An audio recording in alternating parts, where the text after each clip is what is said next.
اس نے میرے دماغ کو اڑا دیا۔ قرآن مجید میں ایک باب ہے جس کا نام غار ہے۔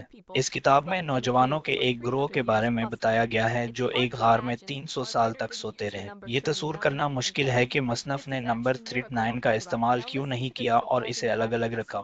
یہ دراصل قرآن کا معجزہ ہے۔ سورج کا ایک سال 365 دن کا ہوتا ہے جبکہ قمری سال 51 دن کا ہوتا ہے۔ 51 دن کی گنتی، اگر آپ اس گنتی کو 300 سالوں سے ضرب کریں تو مجموعی طور پر بالکل 9 اضافی سال بن جاتے ہیں۔ قرآن مجید لفظی طور پر ایک جملے میں اس کی وضاحت کرتا ہے۔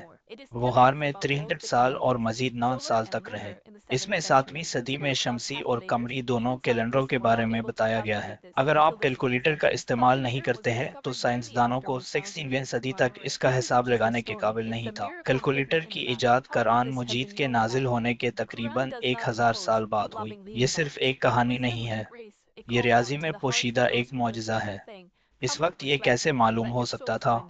قرآن مجید کسی کو مجبور نہیں کرتا بلکہ محبت کے ساتھ دعوت دیتا ہے۔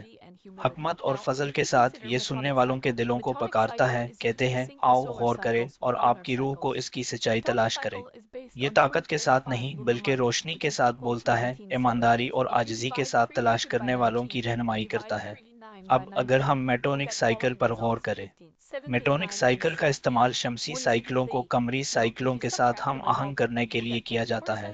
میٹونک سائیکل 235 قمری مہینوں پر مبنی ہے جو 19 شمسی سالوں کے برابر ہے۔